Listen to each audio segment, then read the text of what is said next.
विद्यार्थ्यांनो, आज आपल्याला विज्ञान आणि तंत्रज्ञान या विषयातील भाग 2 मधील परिसंस्थेतील ऊर्जा प्रवाह या पाठाचा अभ्यास करायचा आहे.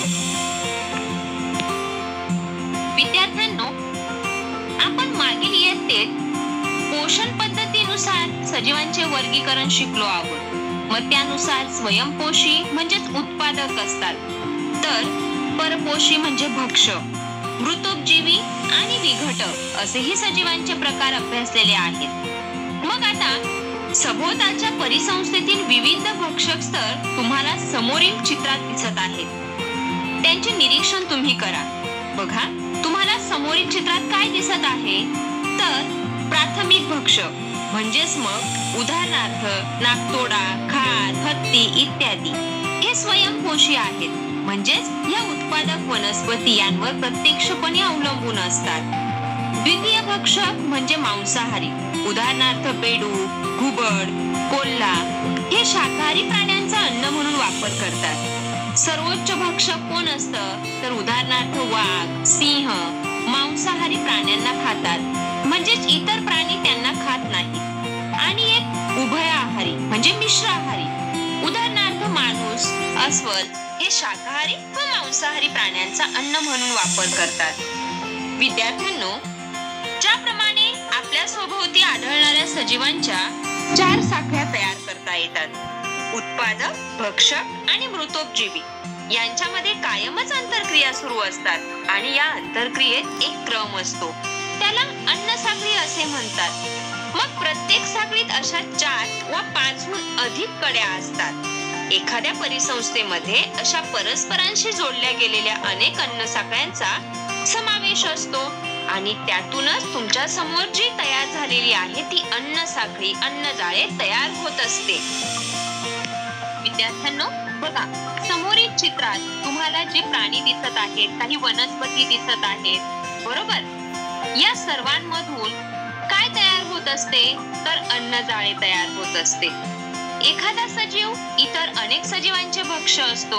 उदाहरणार्थ एखादा कीटक अनेक प्रकारच्या वनस्पतींची पाने खातो, मात्र तोच कीटक बेडूक, पाल, पक्षी यांचे भक्ष्य होतो. जर हे एखाद्या आकृतीत दाखवायचे म्हटले तर सरळ रेषेतील अन्न साखळी ऐवजी गुंतागुंतीच्या अशा समोरील चित्राप्रमाणे अनेक शाखा असलेले जाळे तयार होते. यालाच अन्न जाळे म्हणजेच निसर्गातील अन्न जाळे असे म्हणतात. मग या परिसंस्थेमध्ये हे जे सजीव आहेत ते एकमेकांवर अवलंबून असतात. विद्यार्थ्यांनो, आता आपण बघत आहोत पोषण पातळी. ऊर्जेच्या मनोऱ्याद्वारे तुम्हाला समोर दिसत आहे की सगळ्यात आधी उत्पादक, जे आपण पहिल्याच पॉइंट मध्ये विश्लेषण केलेले आहे.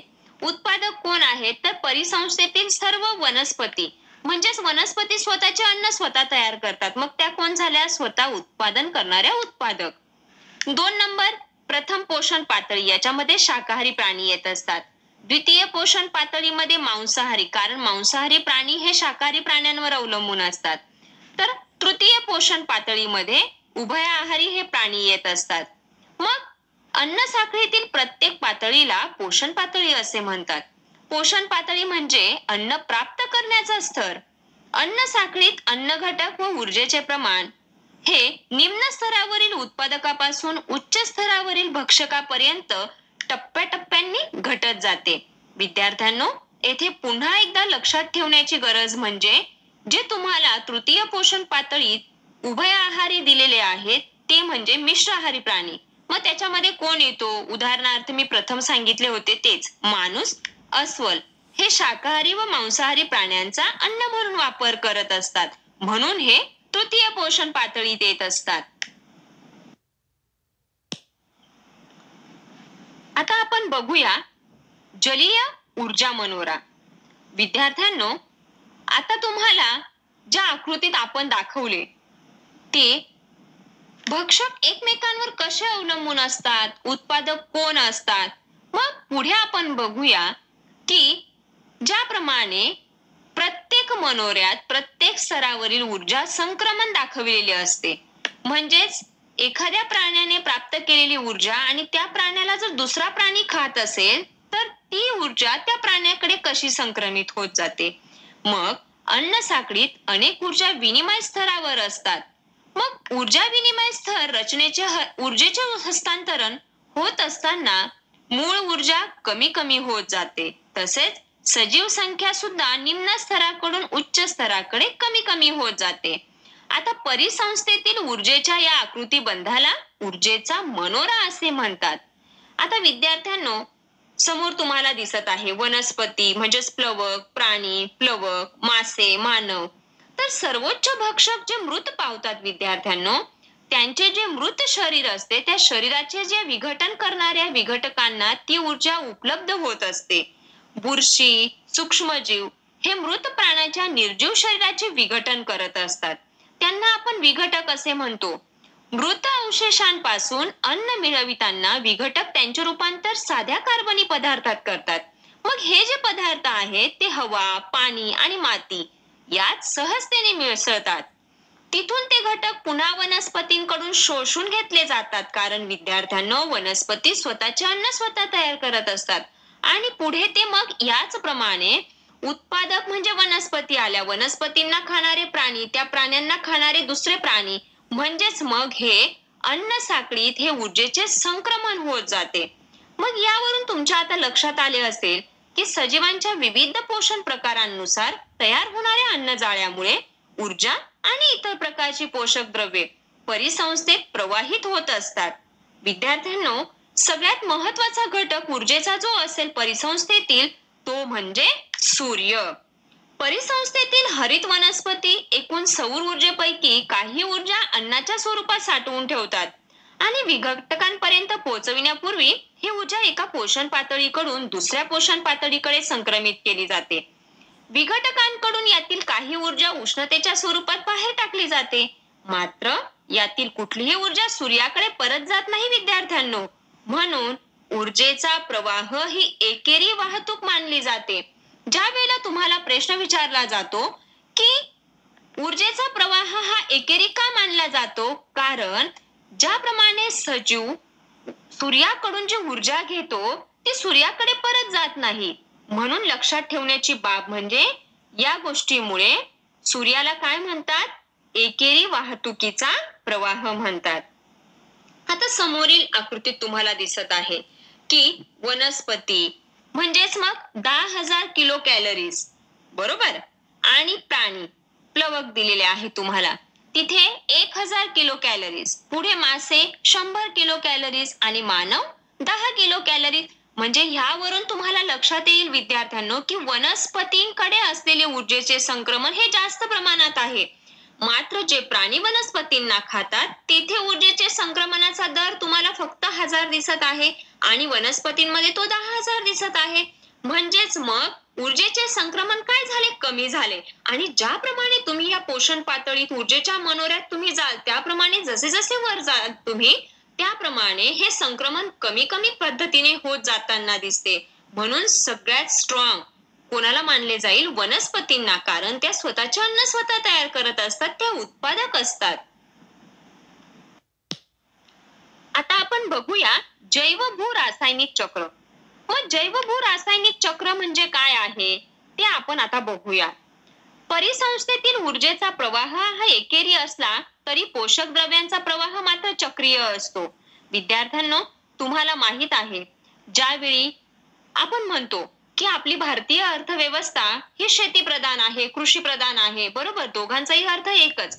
मग ज्यावेळी आपण शेती करत असतो त्यावेळी भरघोस उत्पादन येण्यासाठी आपण अनेक रासायनिक खतांचा वापर करत असतो, बरोबर आहे. मग त्यावेळी या खतांचा वापर करत असताना त्या मृदेमध्ये जे घटक मिसळले जातात त्याचा देखील त्याच्यावर परिणाम होत असतो, बरोबर की नाही. मग समोरील चित्रात आता आपल्याला हेच अभ्यासायचे आहे की जैव-भू रासायनिक चक्र याचा काय परिणाम होतो आणि यांचा परिसंस्थेशी काय संबंध आहे तो आपण बघूयात. विद्यार्थ्यांनो, सर्व सजीवांना वाढीसाठी विविध पोषक द्रव्यांची आवश्यकता असते. आता समोरच्या आकृतीत तुम्ही जर निरीक्षण केले तर तुम्हाला विविध घटकांचा अभ्यास करून जैव-भू रासायनिक चक्र हे स्वतःच्या शब्दात देखील स्पष्ट करता येईल. पोषण द्रव्यांच्या परिसंस्थेतील चक्रीय स्वरूपातील प्रवाहाला जैव भू रासायनिक चक्र असे म्हणतात. विद्यार्थ्यांनो, सजीवांच्या वाढीस आवश्यक असणारे जे पोषक द्रव्यांचे अजैविक घटकांकडून जैविक घटकांकडे आणि जैविक घटकांकडून अजैविक घटकांकडे रूपांतर होत असते. मग यात शिलावरण, वातावरण, जलावरण मिळून तयार झालेले जीवावरण यांच्या माध्यमातून हे चक्र अविरत चालू असते. या प्रक्रियेत जैविक, भूस्तरीय आणि रासायनिक पोषक द्रव्यांचे चक्रीभवन गुंतागुंतीचे असते. तसेच ते परिसंस्थेतील ऊर्जा वहनाच्या पातळीवर अवलंबून असते. आता शिलावरणात खडक आणि माती यामध्ये रूपांतर झालेले भाग येत असतात. विद्यार्थ्यांनो, जलावरणात वातावरण, पर्यावरण व शिलावरण यांची जीवावरणाशी होणारी आंतरक्रिया समोर दाखवलेली आहे. जलावरण हे वातावरणाच्या आंतरक्रियेशी संबंधित असतं, तर वातावरणात पर्यावरणाची आंतरक्रिया वातावरणाशी एकत्रित झालेली आपणास दिसून येत असते. विद्यार्थ्यांनो, बघा, आता वायुचक्र म्हणजे काय ते आपण समजून घेऊया. विद्यार्थ्यांनो, जैव भू रासायनिक चक्राचे प्रकार असतात. त्यातील वायुचक्र मुख्य अजैविक वायुरूप पोषक द्रव्यांचे संचयन पृथ्वीच्या वातावरणात आढळते. त्यात नायट्रोजन, ऑक्सिजन, कार्बन डायऑक्साईड, बाष्प इत्यादींचा समावेश होत असतो. आणि जैव भू रासायनिक चक्राच्या प्रकारात एक अवसादन भूचक्र प्रकार येत असतो. आता त्याच्या बाबी आपण समजून घेऊया. मुख्य अजैविक पोषक द्रव्यांचे संचयन पृथ्वीवरील मृदा, अवसाद व अवसादी खडकात आढळते. मग याच्यात लोह, कॅल्शियम, फॉस्फरस, जमिनीतील इतर घटकांचा समावेश होत असतो. विद्यार्थ्यांनो, अवसादन चक्रापेक्षा वायुचक्र वेगाने घडते. उदाहरणार्थ, एखाद्या भागात CO2 म्हणजे कार्बन डायऑक्साईड जमा झाला असेल तर वाऱ्याबरोबर त्याचे लगेच विसरण होते किंवा वनस्पतीकडून त्याचे पोषण केले जाते. मग हवामानातील बदल व मानवी क्रियांमुळे या वेगवेगळ्या चक्रांची गती, तीव्रता व संतुलन यावर गंभीर परिणाम होत असतात. म्हणून या चक्रातील विविध घटकांच्या अभ्यासावर आता विशेष भर दिला जात आहे.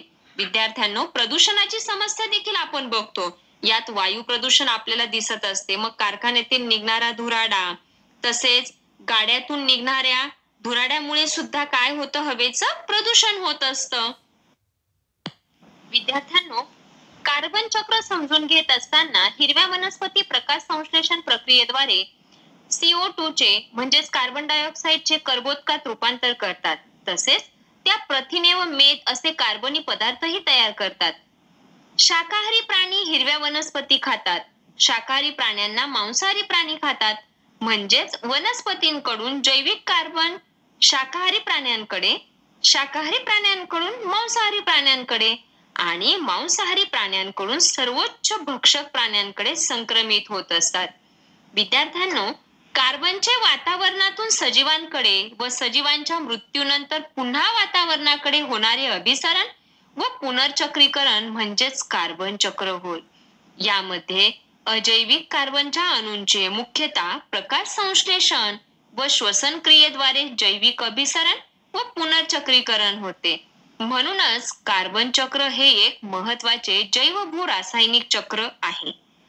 विद्यार्थ्यांनो, शेवटी या ज्या भक्षकांचा मृत्यू होतो त्या मृत्यूनंतर जीवाणू व बुरशी यांसारख्या विघटकांकडून अपघटन होऊन CO2 म्हणजेच कार्बन डायऑक्साईड वायू पुन्हा मुक्त होतो.